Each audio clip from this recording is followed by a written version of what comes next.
Hello everyone. तो आज की वीडियो में हम डिस्कस करेंगे आपके एग्जाम्स में एनुअल ब्लड रिलेशन के क्वेश्चंस और कैसे कैसे क्वेश्चंस फ्रेम्स होते हैं और क्या क्या डायरेक्शन में हमसे पूछा जाता है, हमें क्या समझना है डायरेक्शन से। ये सेशन आपके अपकमिंग एग्जाम्स में भी आपकी हेल्प करेगा।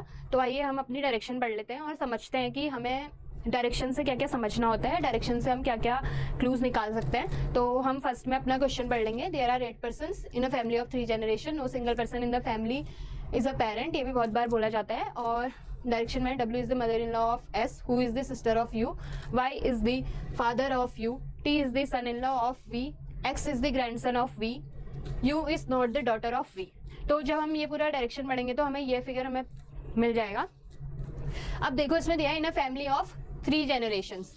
3 जनरेशंस कौन कौन सी होंगी?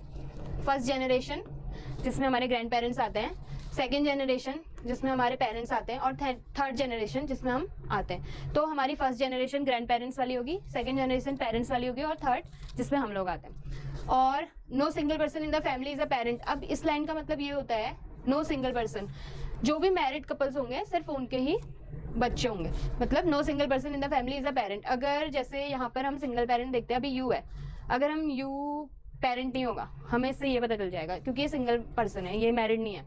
इस लाइन से हमें ये पता चलेगा कि सिर्फ जो मैरिड कपल्स हैं उनके ही बच्चे होंगे। अब नेक्स्ट है हमारा, अभी देखो अभी हम डिस्कस करेंगे कि हमसे कैसे कैसे क्वेश्चंस एग्जाम्स में पूछे जाते हैं। तो अगर देखो अभी हमसे पूछ देता कि जैसे अगर यू मैरिड होता, ठीक है, और हमसे पूछ देता कि who is the sister in law of T, तो हमारा आंसर क्या होता? Wife of you. अभी आजकल ऐसे भी पूछने लग गया है तो हमें ये भी केस कंसीडर करना होता है कि ये दोनों भी सिस्टर इन लॉ और ब्रदर इन लॉ होंगे। अभी एक चीज होती है कि ओनली सन ओनली डॉटर वाला केस बोल देता है। अभी हमें डायरेक्शन में अगर दे देता कि U is the only son of Y, तो हम इसको यहाँ पे हमें पता चल रहा है कि U is the only son of Y.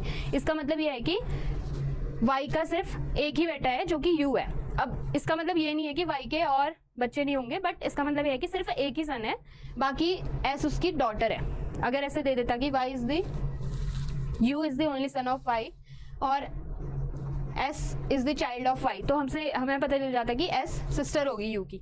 इससे हमें ये क्लियर होता है। और ओके, तो इस सेशन में अभी मेजरली जो एग्जाम्स में हमें जिन चीज़ों में कन्फ्यूजन होता है या कैसे क्वेश्चंस फ्रेम कर सकते हैं, जो भी होता है हमसे इन्हीं सब टॉपिक्स के अराउंड पूछता है। अब हम अपने नेक्स्ट सेशन में दूसरी चीज़ डिस्कस करेंगे। तो अब हम नेक्स्ट सेशन में मिलते हैं। Thank you.